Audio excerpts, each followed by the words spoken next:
Many know the short history of the Titans in mythology. They were the children of Gaia and Uranus who overthrew Uranus for his cruelty, only for later themselves to be overthrown by their children, collectively known as the Olympians. They were all sent to Tartarus. This is more or less the case for the Titans in Saint Seiya episode G. However, there are of course changes and differences, such as Titans not mentioned and likely did not take part in the Titan monarchy were vanished, and there is more importance being placed on weapons and weapons that turn into armor. This is Saint Seiya after all. Now, going over the important Titans for the story of episode G and how it relates to mythology, starting with Hyperion or Hyperion. Hyperion is the Titan of heavenly light. You know those god rays you see in a lot of movies and games for cinematic purposes? Yes, you can thank our buddy Hyperion for that. But in episode G, he is the god of ebony darkness. Hyperion, known in the series as Ebony Hyperion, who, unlike the other Titans, was not sealed in the temple of the fallen gods in Tartarus, but in an Egyptian temple. Perhaps he did not take part in the Titan monarchy. Hyperion uses wind and fire related techniques, which align more so with his child, Helios, the god of the sun. He creates a star, and he has two techniques named after his son. Helios Vortex, where he manipulates the sun he created to use the flames like a tornado, and Helios Prominence uses his sun to turn the flame into a serpent and attack his enemy. The serpent likely represents Aphulis, of which he was sealed inside of. His wife, Thea, also takes part in episode G, though not a very important character.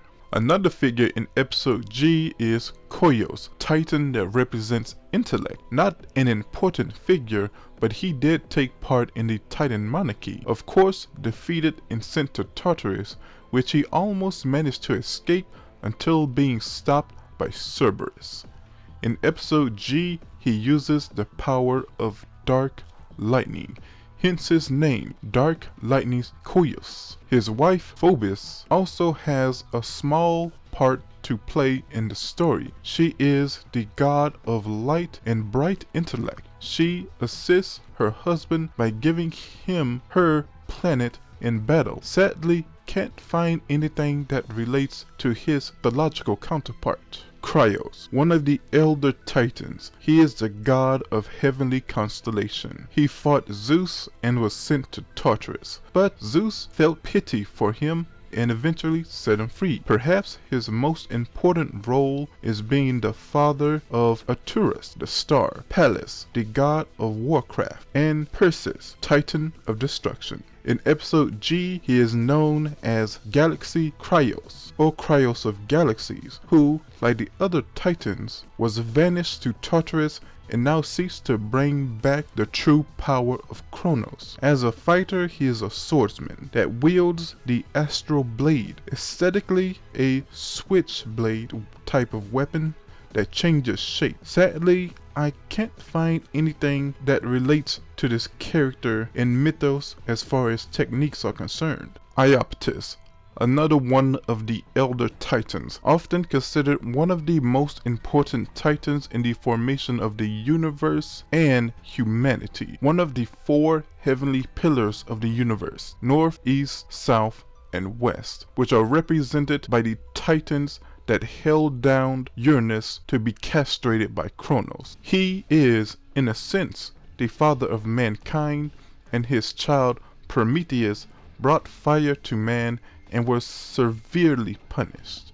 You know, I did once hear that it was not just the fire incident, but also due to Prometheus refused to tell Zeus who was going to overthrow him in the future.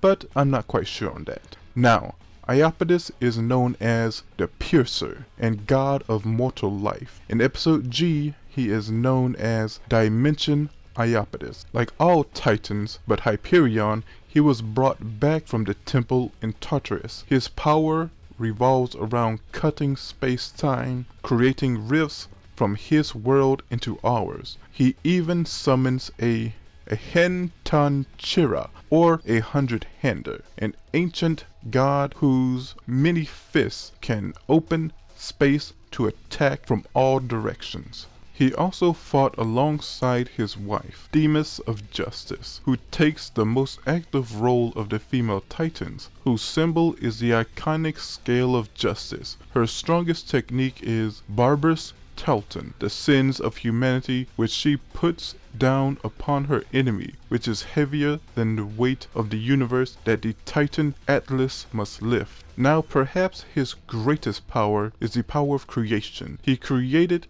a universe which contains a planet with billions of lives in which he uses to gather power. Iapetus laments humanity for forgetting the great deed his son did for them. After seeing her husband waver in battle, his wife offered her life to assist. Eventually, after his defeat in episode G, his son Prometheus appears, winged in crow-like feathers.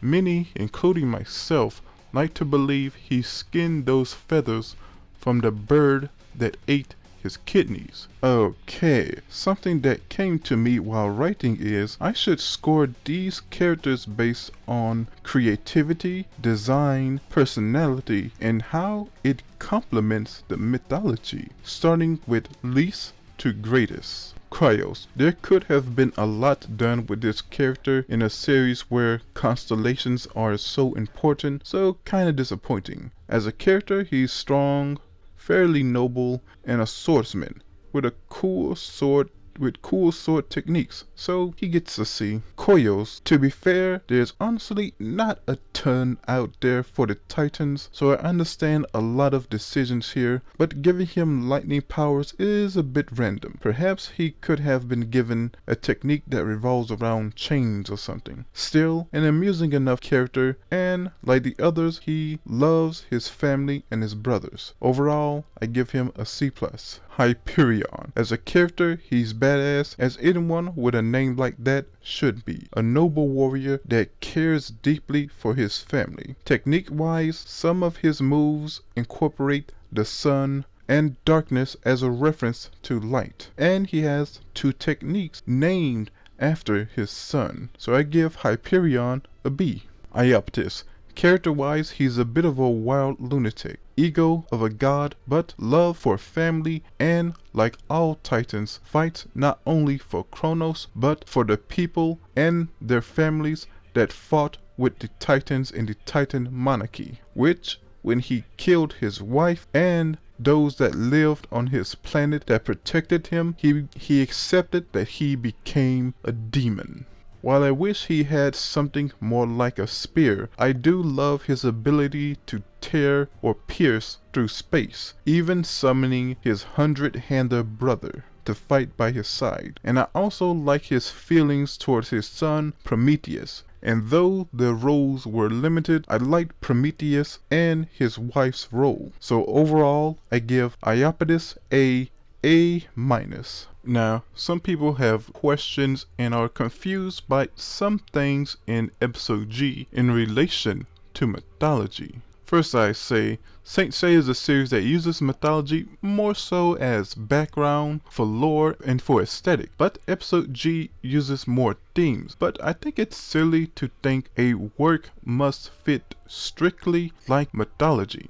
But, spoilers, the reason for a lot of the things in G is the Titans were manipulated by the primordial god Pontos. Why are the Titans black? The funniest question I think I ever got. Why are they black or dark skinned when at least we know Hades is white? While no answer given, logical reasons I can give are Pontos changed them. The darker skinned might be to symbolize the power over darkness, after being in Tartarus for so long, or the author perhaps thought that's a more realistic look for ancient person of Greece. At least those are my thoughts. Please remember to like and subscribe and tell me if you would like something like this for Kronos or any other character in this series or another series. Later.